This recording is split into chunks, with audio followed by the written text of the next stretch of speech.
Very good morning and welcome to my class. I'm your Tulika ma'am and we are continuing with the revision classes.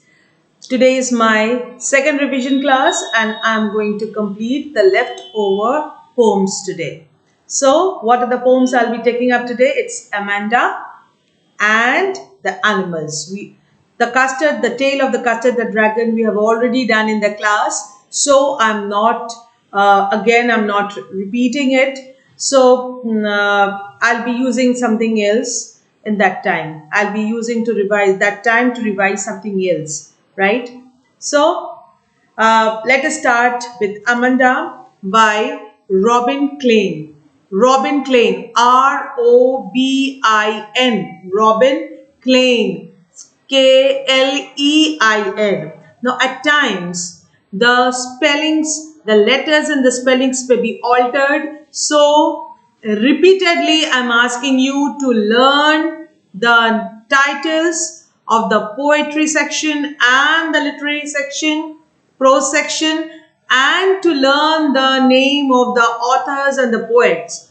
The spellings will be given and the letters will be altered. So there always would be a trick to confuse you in your examination, right? So you have to be very perfect and confident, right? So today's poem which I'll start is Amanda. Personally, I like the poem very much because it is very closely related to your life, to my childhood days, right? Now it is all about the dilemma which a child faces when she or he is into the do's and don'ts of their seniors, of their parents, of their teachers. All right. And it is all about the feeling of a young child when her freedom is curtailed, right? So when we also feel in this, I also used to feel in the same way as Amanda used to feel, and I hope that many of you there also have the same feelings, because at this time you don't understand what is wrong and what is right. You just feel that the teachers and the parents, they are always after us, curtailing our freedom, but it is nothing like that. You are the possessed possession of ours. So we always want you to be perfect. That is why we keep you in do's and don'ts, right? So not wasting much of your time and my time, let me go to the PPT, right? I'll be explaining the poem, then the poetic device and the question answers. I'll be clubbing all the poem section and I'll be discussing one day with the question answers. If I have time today only I'll be clubbing all the question answers from all the poems and I'll be discussing the question answers, right? Because I've only got 3 periods for your revision classes. So, not wasting time, let me share my PPT with you all. And yes, then again back to the full screen. Yes, there I am. Amanda by Robin Klein, right? About the poet, the Robin Klein is an Australian author. That's it, right? Nothing much.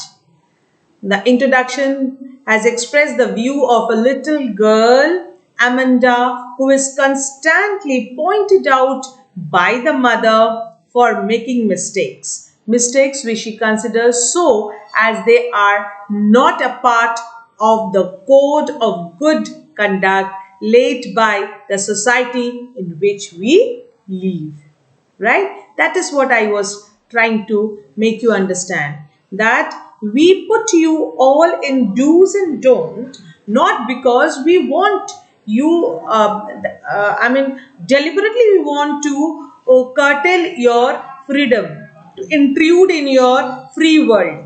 We don't do that, but we do it to keep you to be the best in this society. That nobody should knock apart from me. We have that feeling, right? So, starting with the explanation. Don't bite your nails, Amanda. Don't hunch your shoulders. Bite your nails. We do this. Hunch means, yes, bend. Your shoulders, Amanda. Don't stop that slouching and sit up straight, Amanda. There is a languid emerald sea where the sole inhabitant is me, a mermaid drifting blissfully. So, the first stanza, what it is? The mother is with all her directions, and these are very common to us as we have this experience, isn't it? Don't bite your nails, Amanda. Don't hunch your shoulders, means bend your shoulders. Stop that slouching. Slouching means sitting in a lazy way, right? And sit up straight, Amanda, right? And what is Amanda feeling after these directions? There is a languid, means a relaxed emerald sea. Emerald is a precious stone which is green blue in color, right? And the color of the sea also matches the color of the stone. So the sea is said emerald sea, the green colored sea, right? So this is the sea like emerald, but like is not used. Then what is the device used here? Metaphor, right? Where the sole inhabitant is me. Now what Amanda is saying? Oh, I'm tired of all those instructions. I feel that I would have been in an emerald sea, a green sea, and there I'll be the sole inhabitant, that I'll be the only one. I don't want any company there. I don't want to be accompanied by anyone there. And as a mermaid, I'll be drifting blissfully. I'll be carried slowly by the water. I'll be carried slowly by the water. Right? Now, what's a mermaid? Mermaid are the imaginary characters like fairies. Nobody has seen a mermaid or a fairy. Half part of the body is like a fish, and the other part and the other left half part is of a beautiful female. Okay, so these characters are all in your fairy tale books. Understood? So she wished that she would be. Who wished? Amanda, who wished to be in enjoying the slow movement which she would be carried out by the water. Okay, and there, like a mermaid, she wants to float, and there shouldn't be anyone else. She would be all alone there, enjoying the green colored sea, right? Explanation I'm not explaining. You have it in your video also. If you want, you can go and search it. Now the literary device. Anaphora. Anaphora is the repeated use of a word at the start of two or more lines. Don't bite, don't hunch, don't is repeated, isn't it? This is anaphora. Assonance, use of vowel sound O. Don't, hunt, your, O. Shoulders, O. Right? So, and the rhyme scheme is, and how to detect the rhyme scheme, children? The last word of the line. See, if the first line, last word is A, then see with which it is matching. Rhythmically it is matching. right? Then that would be A again. If the next line is not matching with the rhyme of the first line, we will be counting it as P, right? So in this way, we will be detecting the literary device, right, children? So the rhyme is A C C C. Amanda, Amanda. The last word of the first two lines. Amanda, Amanda. That would be A. Straight. That would be B. And again Amanda. That is again rhythmically it is matching. So it will be again A. Is that clear? Right. And then see me blissfully. See me blissfully. Amanda, see me blissfully. Blissfully, me. See, E. Can you get it? See, E. Blissfully, E. Me, E. So it will be C. Right? Can you follow? C. So what is the metaphor here used? The use of the word emerald sea for green color of the sea being similar to the green color of the precious emerald stone. So it is a metaphor used here. Now repetition. Repetition is the use of the word Amanda, right? Imaginary. Now you are all imagining that there is a green sea, a mermaid, Amanda, is floating slowly with the water of the current of the water of the sea water, right? We can imagine this. So there is a use of imaginary. Alliteration. Stop that slouching, sit up straight. S. Stop that slouching, sit up straight. S. So S sound is been repeated at the start and closely placed word. At the closely placed word, the S word is repeated. Now, illusion, mermaid. I told you that mermaids and fairies are not real because I have not seen anybody or heard anybody seeing them. Those are all imaginary characters and they are all in the pages of your fairy tale books. Alright. So illusion, mermaid is a well-known imaginary creature. Right? So moving to the next paragraph. Did you finish your homework, Amanda? Did you tidy your room, Amanda? I thought I told you to clean your shoes, Amanda. So all these instructions and directions we are very much habituated with because our parents also tell us, did you keep your bag in the right place? Did you keep your books in order? Did you complete your homework? Are you studying for your boards? Isn't it? So all these instructions are there in our life also. Not in my life anymore. It was there in your life now. अब लगता है कि पीछे पड़ गई बोलते जा रही है, isn't it? But in the same way, the child was also getting irritated with the constant direction of the parents, of the mother. She thought that her freedom was intruded. All right, it was curtailed, so she was getting very upset. Now, I think children, you should take these instructions positively. But yes, that always this direction may kill your space. That is true. That always the directions, if it is constantly coming the whole day, it may kill your space. The space, the free space. Okay, that is not expected, but the directions a bit is expected in life. Right. So now Amanda is getting upset and what she's saying, I am an orphan roaming the street. I pattern soft dust with my hushed bare feet.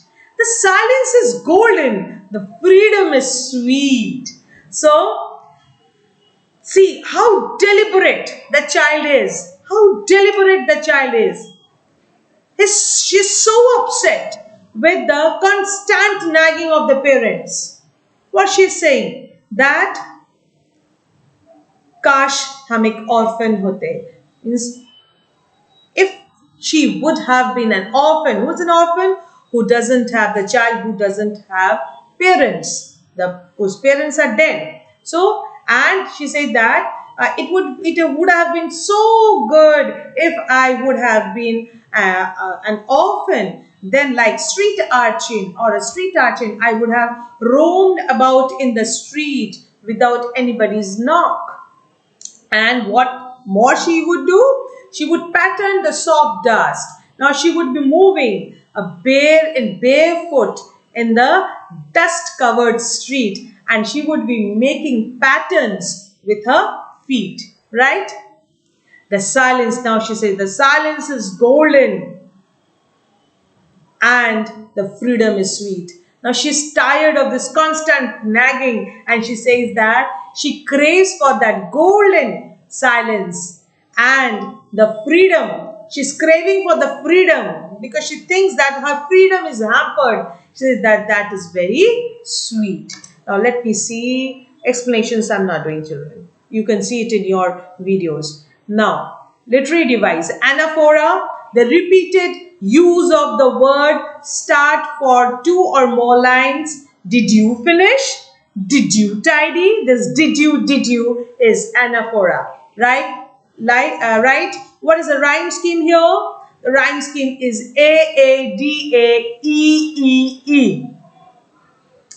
Amanda, you remember in the first paragraph, Amanda is A. Alright. Then shoes, this is a new, isn't it? Shoes, that is B. Again Amanda, again A. Street, feet, sweet. Street, feet, sweet. So, they are all rhyming. All the three lines last word. Street, feet, sweet. They are rhyming. So, it is E-E-E. Right? E-E-E. Now, assonance, use of vowel sound O. Thought, then told you your shoes. O-O-O. Is that clear? So, the O is the repetition of what sound? Vowel sound. And vowel, what are the vowels? A-E-I-O-U.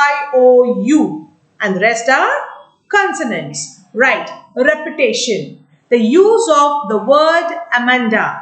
Amanda, do this. Amanda, don't do this. So, repetition of the word Amanda. So, then the metaphor. Metaphor, silence is golden. Again, silence is compared to gold.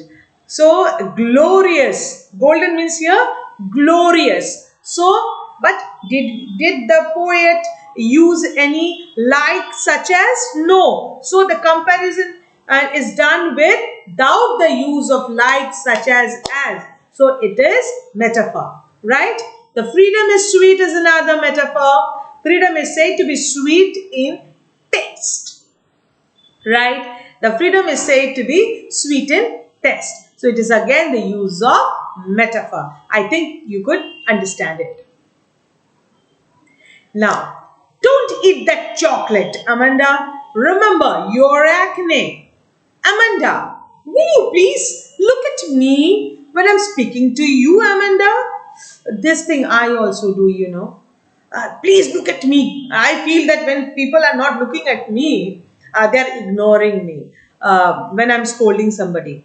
ये मैं भी बोलती हूँ, तुम लोग को भी बोले हो, मेरे बेटे को भी मैंने कई बार बोला है, आप लोग को तो मैंने बोला ही है कि when I speak, don't move, just look at somewhere else, look at me when I'm speaking to you. Didn't I say this? So, the mother is also with the same instruction, don't eat that chocolate, Amanda. Remember your acne, Amanda. Will you please look at me when I'm speaking to you, Amanda? So, and now what Amanda is saying, see, she's least bothered. Okay, she says that I am Rapunzel. I have not a care. Like life in a tower is tranquil and rare. I'll certainly never let down my bright hair. So now Rapunzel is a character, is a in a fairy tale.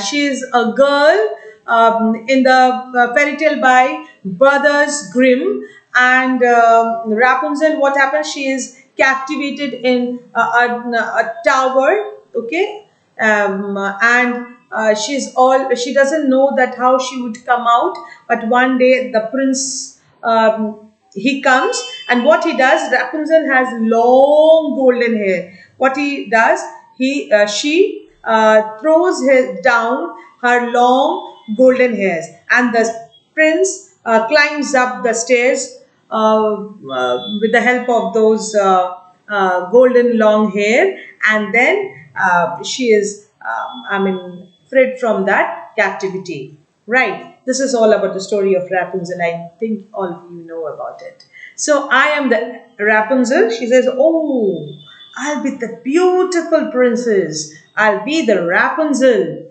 I have not a care, and I won't care about the world around, right? And my life would be in the top part of the tower, in tranquil. What is tranquil means calm, quiet, in isolation, without the interference of anybody else, right? And rare. It would be very uncommon. My life would be very uncommon. What is the usual thing? What is the usual thing here? The question may come. The usual thing was that the life been interrupted, intruded by the do's and don'ts and instruction of the other people. So she says that I will be in a life which would be rare, in tranquility, in it will be calm, quiet. Okay, and what she says, that certainly I will not let down my golden hair, because she doesn't want any prince to come up. She would enjoy that captivity. She would enjoy that isolation, right? Explanations are not literary devices. Allusion, use of famous fairy tale character Rapunzel. So this is an allusion, isn't it? It's not real. Okay, Rapunzel कोई देखा है क्या? और कभी सच हो सकता है क्या? Use of famous fairy tale character Rapunzel. Rhyme. The rhyme scheme is A. Why Amanda is already A? The last word of this stanza. First line of this stanza is Amanda.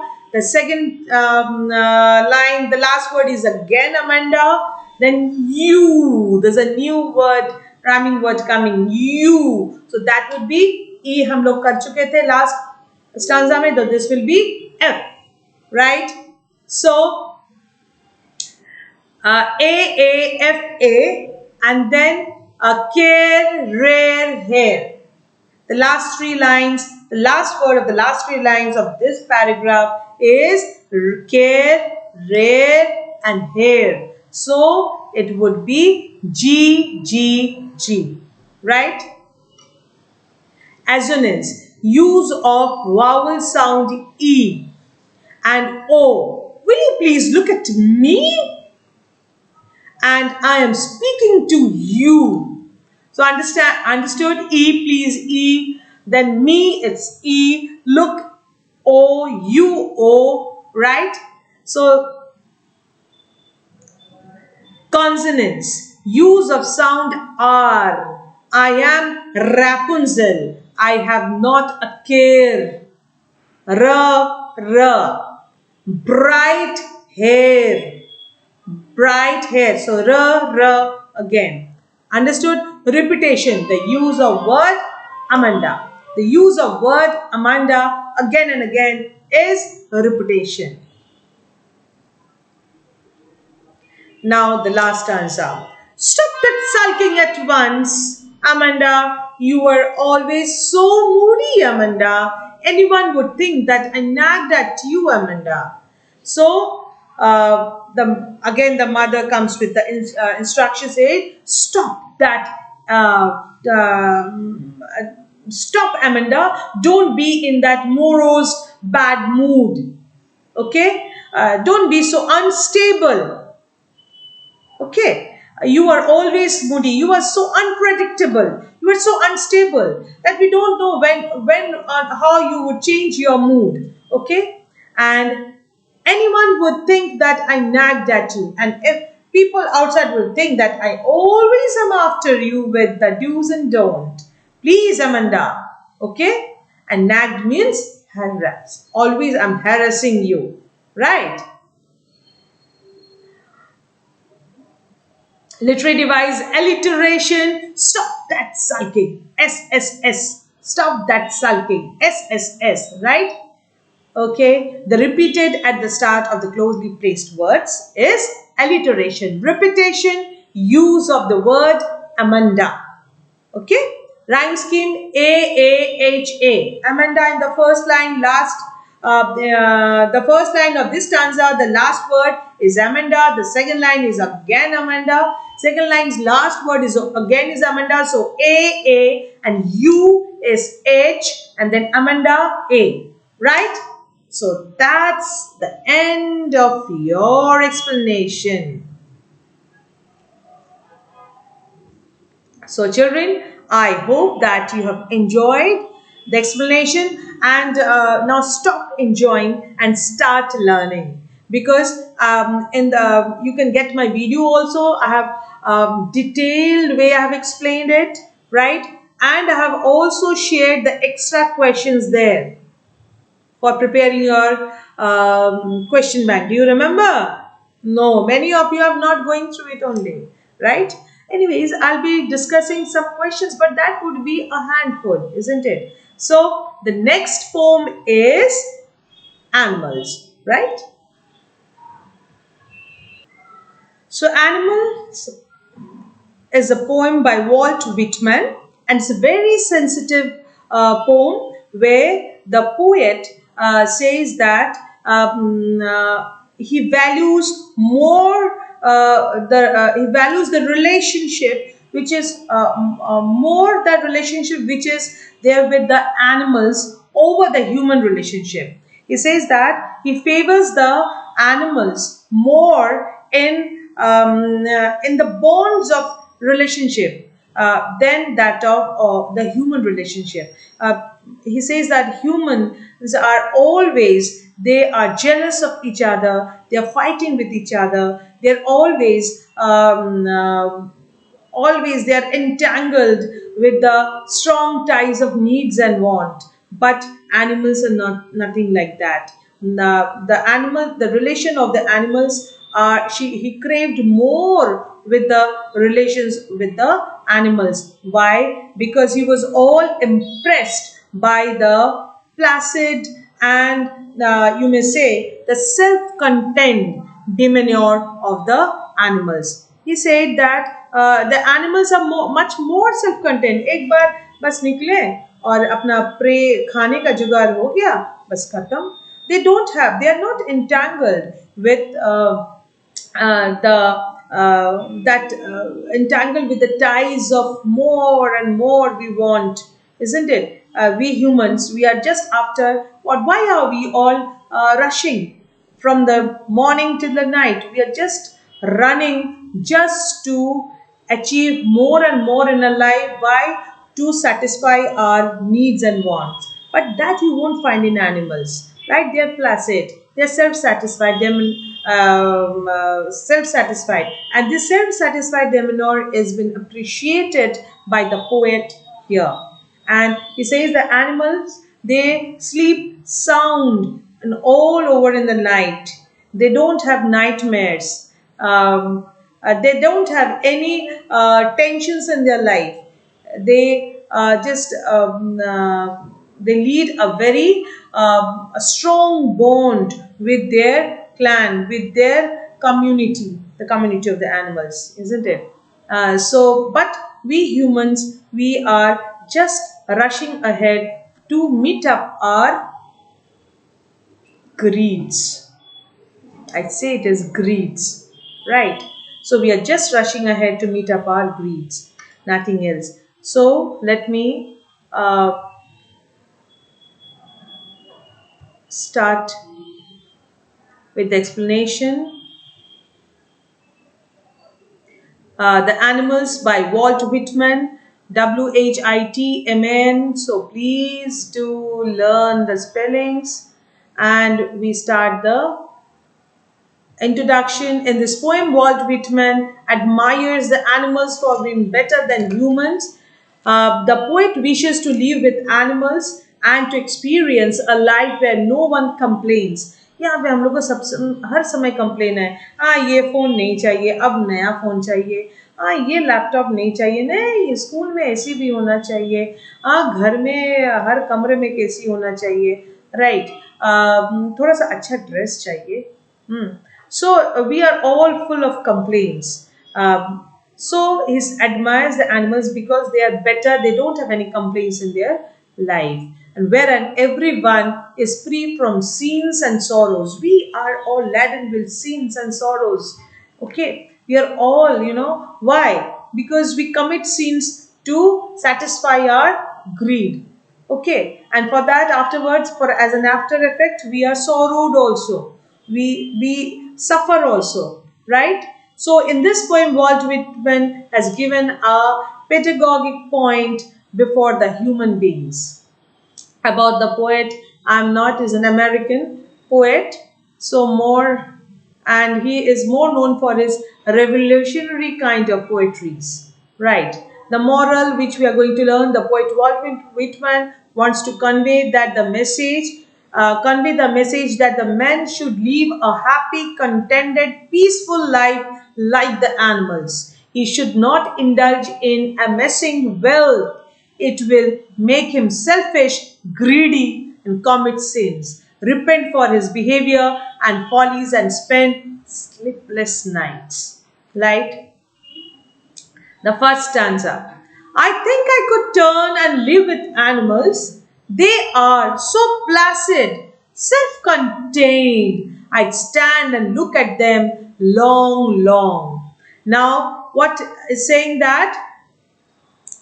The poet is saying that he thinks that it would be better for him and he won't be stopped by any of his self-conscious. He can very well go and live with the animals because he is appreciating the way the animals live. They are so self-content. They are so calm. And I stand, and what he does, he stands and admires them, looking at them for a long, long time. Right? Calm, peaceful, placid means calm and peaceful. Contain means skip up the control. I'm not explaining. If you want, please, a detailed explanation, please go to my videos. Now, the literary devices, so I have taken so much. See, the literary device also I've managed with it, with every stanza. I don't know why you don't go for the videos which we have made. The literary device is assonance, the use of the vowel sound I. I think I live with animals. So I is repeated here. Repetition, use of the word long, right? Anaphora, I word is used in the start of the two consecutive lines, right? They do not sweat and whine about their condition. They do not lie awake in the dark and weep for their sins. They do not make me sick discussing their duty to God. Not one is dissatisfied. Not one is demented with the mania of owing things. Sweat here means complaint, right? Whine. They do not sweat and whine about their condition. Now, sweat here means when you are wet with the sweat. Sweat is precipitations. Like when do we sweat? When we work more and more. And when we work and more, to get more and more. To get more and more for what? To satisfy our greed. I don't say a want. Okay. Our wants and greeds, they are limitless. And to get it, we work tirelessly and we sweat. And the animals never sweat. And what more? And whine about their condition. They never cry. They never cry about their condition. They do not lie awake in the dark and weep for their sins. Now, हम लोग क्या बहुत लोगों से सुने रात रात भर जगते हैं क्यों? Because some thoughts they hover us. इसीलिए तो रात की नींद गायब हो जाती है. ठीक है, मगर कोई हम लोग कोई एनिमल्स को देखे हैं ऐसे नहीं. they never they lie awake in the dark and weep for their sins. हम लोग देखे कोई शेर खान को कि फिर रो रहे हैं किसी के सॉरी हम उसको खा गए, मुझे थोड़ा सा लालच आ गया था और मैं और एक आदमी ज्यादा खा गया और मैं क्या इसलिए उसको कभी रोते हुए देखे हो? नहीं, ना तो वो ज्यादा खाएगा ना तो वो रोएगा. तो बट हम क्या करेंगे? मैं भले 2 गुलाब जामुन खा के अपना पेट भर चुका हूँ, मगर मेरे को देखेंगे प्लेट में 2 है, अरे बाप रे, एक तो मेरी बहन खा लेंगे, चलो 2 ठो उड़ा लो वहां से, मेरे लिए कल नहीं रखा जाएगा, आज ही खा लो, भले उसके बाद पेट में दर्द हो, भले उसके बाद मुझे रोना पड़े, है ना? तो ये जरूर हम लोग करते हैं. ये तो एक मजाक में बोला, मगर ऐसा तो होता है. Weep for their scenes. Okay, they do not make me sick. Discussing sins means the wrong deeds they do. Okay, पाप के लिए जो हम अपने ग्रीड को सेटिस्फाई करने के लिए हम बहुत बुरे काम भी करते हैं, और वो बुरे काम के लिए ऐसा नहीं है कि हम सुखी रहते हैं, हम उसके लिए रोते भी है. ठीक है, मगर हम ये चीजें कभी कोई पशु में नहीं देखेंगे करते हुए. They do not make me sick discussing their duty to God.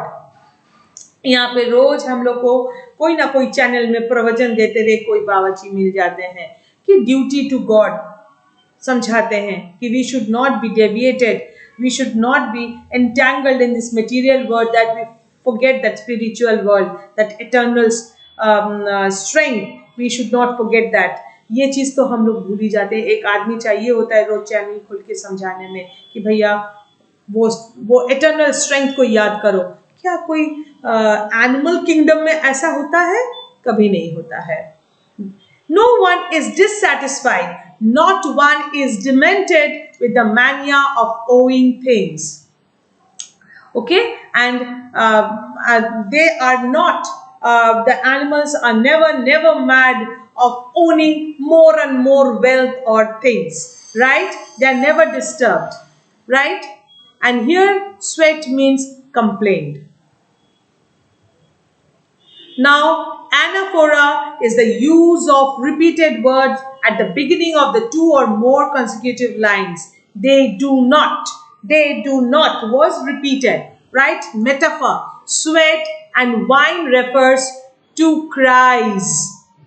Sweat and wine, they are referred to cries and complaints of human beings. So the comparison is done again with the use of like, as, such as. Right?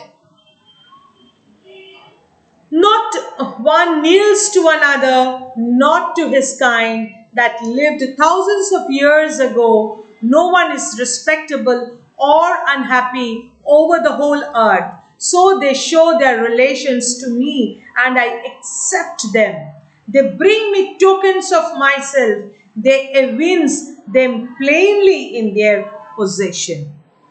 So it says that we in this human world, we see people kneeling down, pleading other one, okay, to get something.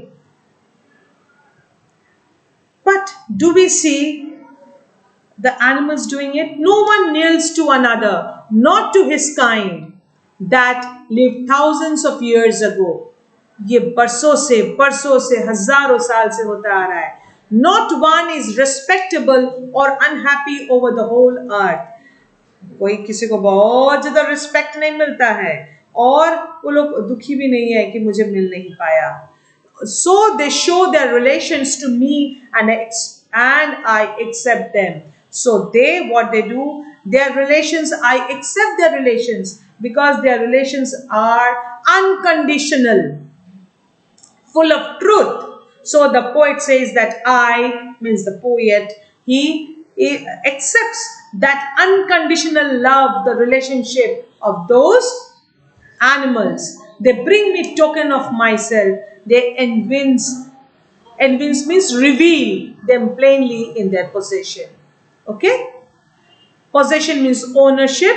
Tokens means here qualities. Here the poet says that he has never seen any animal showing his devotion to anyone by bowing down in front of a person. They never do so even to their ancestors. ठीक है? They do not ए पूर्वज हमें बचा दो, ये कभी नहीं करते हैं. They do not show the devotion towards the God like humans do. No one among them is more respectable or important as we have in human society. In human beings, rich people are generally giving more importance and are treated with more respect as compared to the poor. But in the society of the animals, they never do so. They never give more or less importance to any other animal. Everyone in the animal world is happy. They are not like human beings, right? The literary device used is metaphor. The inner qualities of humans are referred to as token. I wonder where they get those tokens. Did I pass that way huge times ago and negligently drop them? Negligently means carelessly. So at the last point, the poet introspects. ठीक है? और बोलते हैं कि कहाँ से ये animals को ये अच्छे qualities मिला? From where they have got, they adhered such good qualities. Are those qualities dropped by these human beings only? And today human beings have forgot that actually they were the owner of such qualities, right? Did he leave them, or had carelessly lost them somewhere? The qualities that were found in human beings in the past, like innocence, kindness, truthfulness, are now seen in animals. क्या वो सब चीजें हमारा ही छोड़ा हुआ है जो animals ने adhere कर लिया है? Right? He wonders that humans gave up these qualities and they have been passed on to the animals. So the rhyme scheme, there is no rhyme scheme followed in the poem. तब उसको क्या बोला जाता है? Free words, right? So that's the end of the explanation of the poetry section. I hope that you have understood it and I have given you the utmost information which I could give you, and that's all for the revision of the poetry section. Please do study, please do learn whatever I have directed. The next class I'll be taking up for your grammar section, right, and the question answer, right? Thank you. Till then, be good, be my children, always, always.